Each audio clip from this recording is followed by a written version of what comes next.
fyrir þetta. Núna í boði, já við tökum 2 til 3 spurningar og það þarf að tala þetta. Því það verið að taka upp, þannig að þau sem hafa vilja koma spurningar þurfa að láta vita og ég kemur mikrofóninn og fyrsti hefur þegar, það Síra Gunnlaugur Garðarsson. Eins og vanalega. Hjartans þakkir fyrir greinagott og skilmerkilegt erindi, séra Sigríður, það vissum við fyrir fram. Ég nú bara með dagskrártillögu sem ég nú ekki vissum að falla í góðan jarðveg, en hún lítur að því að hér fullur salur að hugsuðum, og datt mér í huga í stað stuttra fyrirspurnatíma, og að við ætlum ekki að taka skapandi umræður í hálftíma að loknum öllum 3 erindum. Því miður, það ekki boði. Þetta er uppleggið í dag. Einhver sem með spurningar til Sigríðar eða vill tjá sig? Já, gjörðu svo vel. Já, heil og sæl og velkomin til landsins og gaman að vita og gera góða hluti hvar sem nú ferð. Og þakka ég fyrir þennan ágæta fyrirlestur sem komið víða við. Og ég finnst að við séum samferða eitt og annað, þegar eitt og annað sem hefur gerst á þessum vettvangi eins og þú hefur heyrt örugglega tíðindi af. Sú ráðstefna sem var haldin á fyrra hausti og vegum Alkirkjuráðsins réttlátan frið við jörðina var álitin sem pílagrímsferð, svo við erum þarna samferða. Og það mikið svirði að vita því að Norðurlöndin eru svolítið að marka sína stefnu í þessa veru og sameiginlega.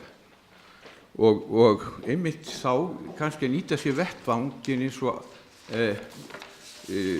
norðurslóð að þingin eða hringborð norðursins sem kannski víðtækasti vettvangur hér í heimi bara hagsmunamál umhverfis á norðurslóðum.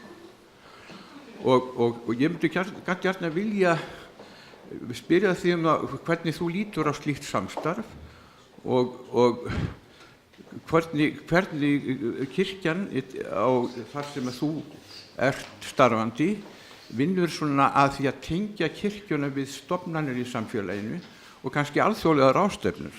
Og auðvitað vísað þú á samstarfi World Council of Churches, en ég myndi kannski vilja heyra álit sitt á þessu. Þú komst nú við sögu þegar að dyrnar voru opnar World Council of Churches fyrir trúarlega vikið þessar umræðu 2015. Það var gott að þú lítir kannski í svarinu á þetta í þessu samhengi, bara til þess að við finnum svolítið til okkur hér. Takk.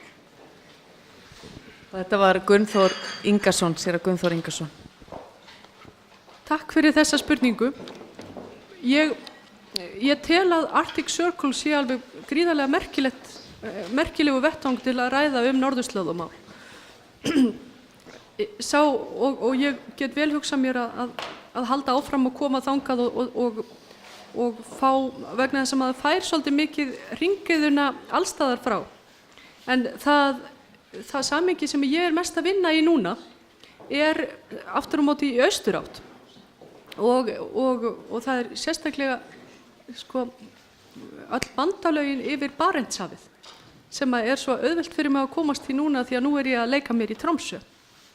Og eitt af því sem svo merkilegt við það, ef maður vill komast yfir á Kólaskaga, að það tiltölulega auðvelt að spjalla við söfnuði og lókalsöfnuði ef maður kemur þar á forsendum díakoníunar.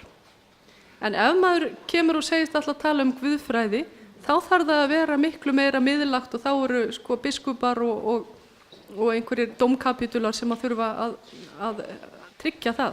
En þannig að díakonían opnar svo miklar leiðir til þess að ræða það hvernig að búa og lifa á norðurslóð.